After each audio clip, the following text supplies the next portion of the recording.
दादी की ठीक है। चारों ओर पहाड़ियों से घिरा हुआ एक गांव था, उसी के बगल में एक गांव और था।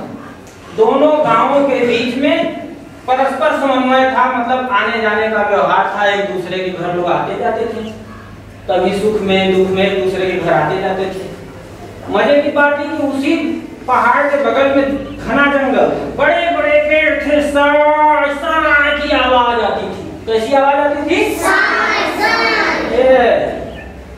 हुआ क्या, उसमें एक बड़ा सा शेर भी रहता था और आए दिन वो शेर कभी जब गांव के जानवर छूट के जाते थे तो उनको पकड़ के खा लेता, ठीक ना। और हुआ क्या कि बरसात का दिन आया, ठीक है। बरसात का दिन आया और शेर को कई दिनों से पशु जंगल के किनारे नहीं गए, पहाड़ी के पार नहीं गए और शेर भूखा रहने लगा। शेर जब भी दहाड़ता था गांव वाले एकदम डर के मारे सहम जाते थे, डर जाते थे। शेर कैसे दहाड़ता था?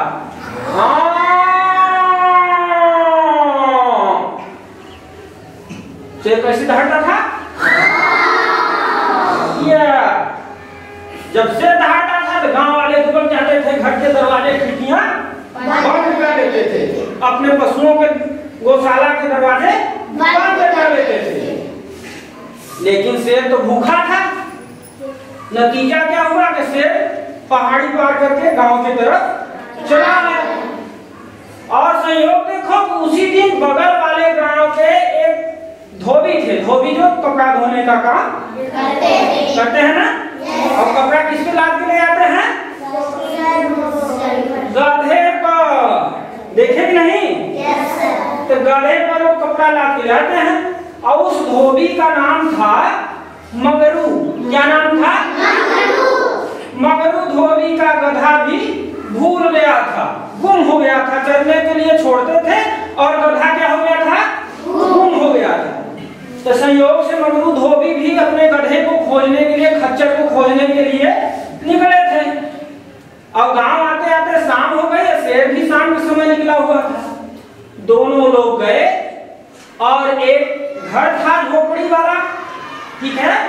कच्चा घर देखे हो? छप्पर का छाया हुआ रहता है, ऐसे निकला हुआ रहता है दीवार के आगे तक, ठीक ना। और जब गए तभी बारिश और पत्थर आ गए। पत्थर माने ओले पड़ना, देखो ना जो पत्थर पड़ता है ऊपर से, बर्फ वाला पत्थर टक टक टक टक छप्पर फूट जाते हैं, ठीक। तो जब गए तभी बारिश आ गई और ओले पड़ने लगे।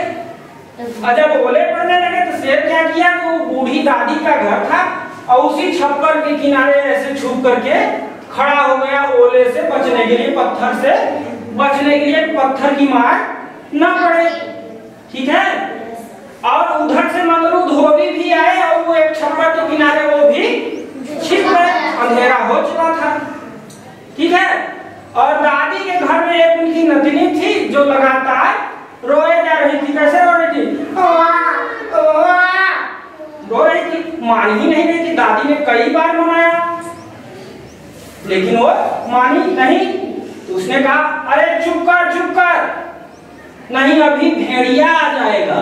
क्या आ जाएगा? भेड़िया। भेड़िया देखे हैं आप लोग? कैसा होता है?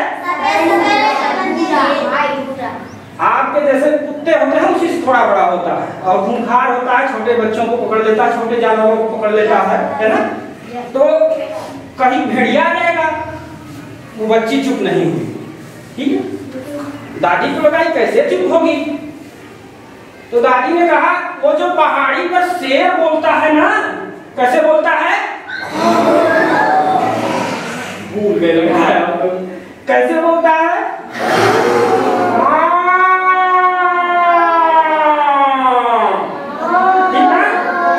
तो इस तरीके से उसने कहा कि वो जो पहाड़ी में शेर बोलता है वो आ जाएगा। फिर भी वो बच्ची चुप नहीं हुई और रोती रही। दादी को लगा कि ये सारी बात जानती है, चुप ही नहीं होगी, ठीक है।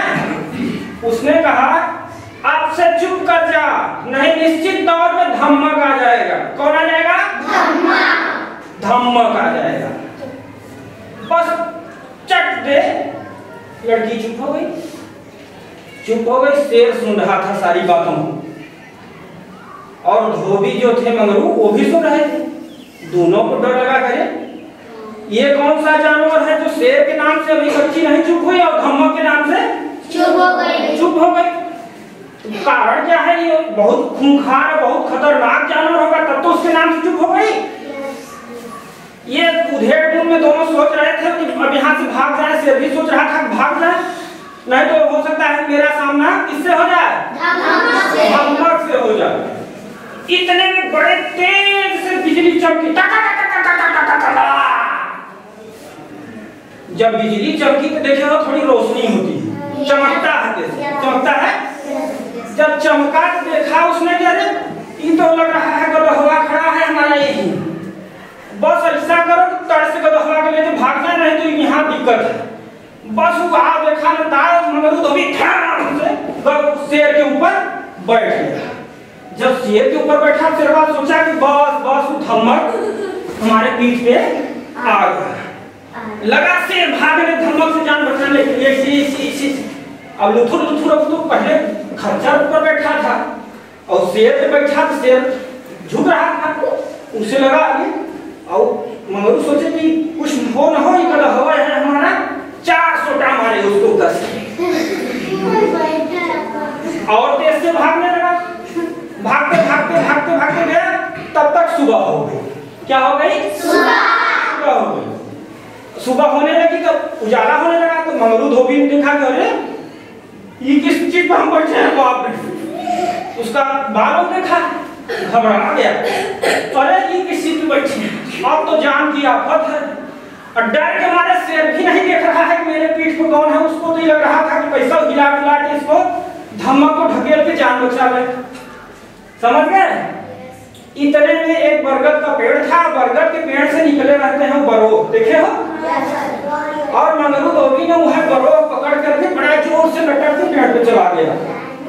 और शेर भी मारे डर के पीछे नहीं देखा, वो भी बड़ा खुश हुआ कि धम्मक से जान बच गई। ठीक ना? कहने का आशय यह कि अगर कोई संकट की परिस्थितियां आती हैं तो ऐसे समय में बड़े धैर्य और धीरज से कार्य लेना चाहिए। ठीक है? आप सब लोगों का बहुत बहुत धन्यवाद। मेरे